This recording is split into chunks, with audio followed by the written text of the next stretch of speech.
दुनिया में air pollution के मामले में दिल्ली को सबसे अच्छी रैंकिंग में गिना जाता है, क्योंकि हर साल दिल्ली धुंध में डूब जाता है, जिस वजह से सरकार को रेड अलर्ट जारी करना पड़ता है। दिल्ली का AQI यानी एयर क्वालिटी इंडेक्स हर साल 400 से 500 के आसपास पहुंच जाता है, जिससे सरकार लोगों को स्कूल ऑफिस बंद करके घर पर रहने के लिए बोलती है। यहाँ आगे बढ़ने से पहले हम एयर क्वालिटी इंडेक्स के बारे में समझ लेते हैं। Air quality index air pollution को मापने का एक पैमाना है। इसके अनुसार AQI की वैल्यू जितनी ज्यादा होगी, एयर पोल्यूशन का लेवल उतना ही अधिक होगा और हेल्थ से जुड़ी हुई परेशानियां उतनी ही बढ़ती जाएंगी। एयर क्वालिटी इंडेक्स के हिसाब से 0 से 50 तक के एयर पोल्यूशन को अच्छा माना जाता है। 51 से 100 के बीच मॉडरेट यानी अभी भी ठीक ही है। 101 से 150 तक अनहेल्दी फॉर सेंसिटिव ग्रुप्स, वहीं 151 से 200 तक अनहेल्दी फॉर ऑल और 201 से 300 तक वेरी अनहेल्दी, जबकि 301 से ऊपर हैजार्डस यानी खतरनाक है। पिछले 3 नवंबर को पाकिस्तान के लाहौर में AQI 1900 तक पहुंच गया, जो अब तक का सबसे हाई लेवल है। यहाँ तक कि दुनिया के सबसे प्रदूषित शहर दिल्ली से भी कई गुना ज्यादा खराब, जिस वजह से पाकिस्तान को इस मुद्दे पर बातचीत करने के लिए भारत सरकार को पत्र लिखना पड़ा, क्योंकि 1 करोड़ 40 लाख की आबादी वाले शहर लाहौर में AQI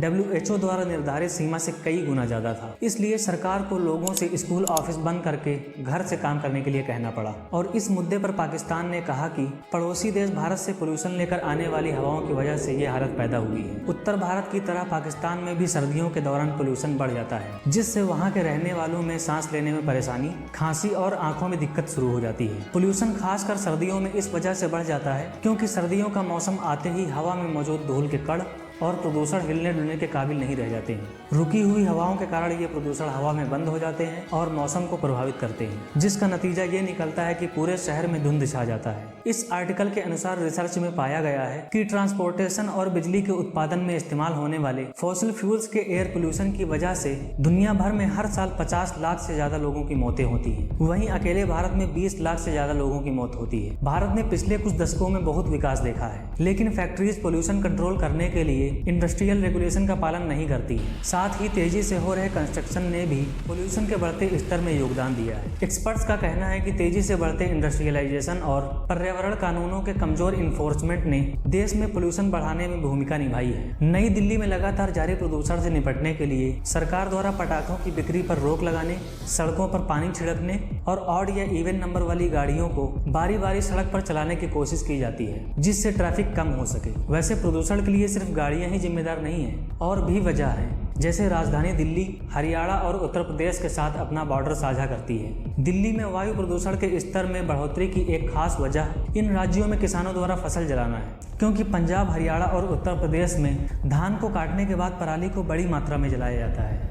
एक अनुमान के मुताबिक इन राज्यों में लगभग 35 मिलियन टन फसल को आग के हवाले कर दिया जाता है, जिससे निकलने वाला धुआं हवा में मिलकर दूर दूर तक पहुंचता है। यही वजह है कि दिल्ली हर साल सर्दियां आने से पहले धुंध में डूब जाती है। इसके अलावा एयर पोल्यूशन का एक और कारण राजधानी की बढ़ी हुई जनसंख्या है, क्योंकि दिल्ली आबादी के मामले में दुनिया में दूसरे नंबर पर और देश की सबसे बड़ी जनसंख्या वाला शहर है। और जाहिर सी बात है कि इंसान जहाँ भी ज़्यादा होंगे वहाँ परेशानियाँ तो बढ़ेंगी ही।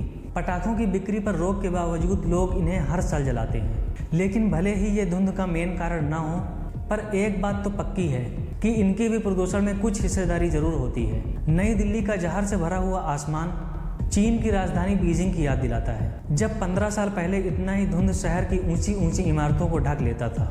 लगभग 22 मिलियन की आबादी वाले इस शहर की हवा इतनी खराब हो गई थी कि अस्पताल अक्सर सांस के मरीजों से भरे हुए होते थे। यहाँ तक कि लोग शहर भी छोड़कर जाने के लिए मजबूर थे। लेकिन जब चीन की जनता में जागरूकता बढ़ी, तब सरकार ने इसके खिलाफ 2013 में कदम उठाया और नेशनल एयर पोल्यूशन के प्लान पर अरबों डॉलर का इन्वेस्ट शुरू किया, जिससे आज बीजिंग का एयर पोल्यूशन लेवल 2013 के मुकाबले में 50% से भी ज़्यादा कम है। इस शहर में कम होते एयर पोल्यूशन ने यह साबित किया है कि अगर बीजिंग अपनी जहरीली हवा को साफ कर सकता है तो भारत क्यों नहीं।